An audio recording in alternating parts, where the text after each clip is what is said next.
Another Schindler.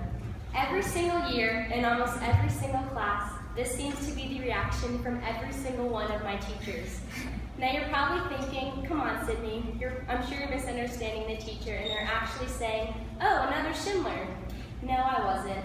The teacher looks at the class roster, back down at me, back at the roster one more time to make sure they didn't read my name incorrectly, then a long, hard, somewhat dramatic sigh, and then, oh, another Schindler.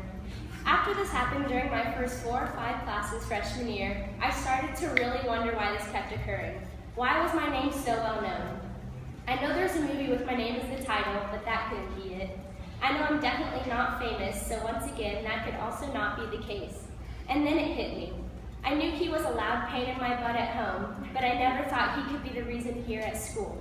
Here's the answer to all my questions. Benjamin Schindler. How could I be so stupid not to realize it before?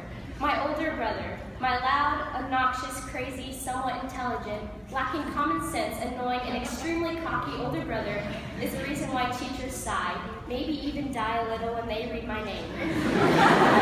After I made this realization, I went home and had a bit of a freak out. My high school career was over. Teachers wouldn't be able to shake the fact that I was Benjamin's sister. This is all they'll ever see me as. I had no idea what to do. I mean, what could I do? My brother scarred the lives of probably half the Greenhill staff and probably over half the student body. And now that his little sister is in high school, it'll just be the sequel to his destruction. And so I was quiet the entire first trimester of freshman year. Really quiet. I thought the best idea would be just remain silent. Maybe then teachers would realize that I was nothing like him. But after my first trimester comments came out, I received really poor remarks due to a lack of participation in class. Naturally, my parents got worried that I wasn't enjoying school. So my plan got busted and it was back to the drawing board. When the second trimester began, I decided to take a different route to be known as something then another Schindler. I went for the overachieving, really smart, and academically inclined direction. I met with all of my teachers, even when I didn't need to. I tried to use big words whenever I spoke, and I worked and studied during all my breaks. Now I understand that many students do this inherently here at Greenhill, and I have no judgment towards them whatsoever, but for anyone who knows me, this was quite the challenge. After second trimester, my comments were definitely better towards my participation in class, and my grades were somewhat better as well, but I couldn't remember the last time I really enjoyed school. I started to think about what I could do, but I couldn't. I had no clue what else I could do to make this horrible legacy of mine go away. The first day back from winter break, I went into class completely blind. I had no plan, no idea, and no alter ego to act as. I was practically naked. It was just me. I walked into my first class after the break, and I remember doing something really weird to a friend of mine. I think I made a strange face or a sound when I thought Mr. Garza wasn't looking, but it turns out he was. I thought I was going to be in huge trouble for interrupting the class, but instead he just laughed and continued on with the lecture. He laughed at something I did. So naturally I kept being my weird self in class, and I learned that teachers here like weird. That was 3.5 years ago.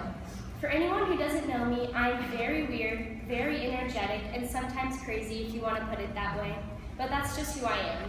I guess I'm loud and crazy like Benjamin, but other than that, we're nothing alike.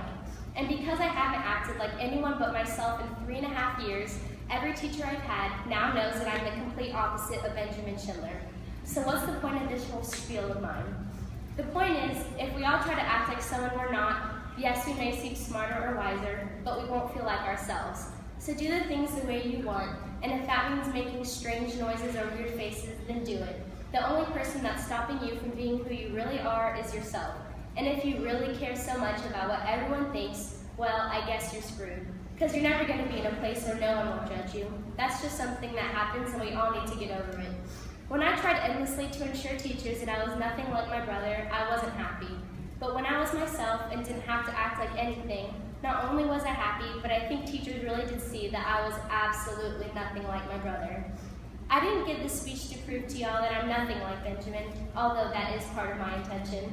I'm giving this speech because being yourself is so fun and comfortable, and a lot of the time I see people at Greenhill who look so uptight and uncomfortable.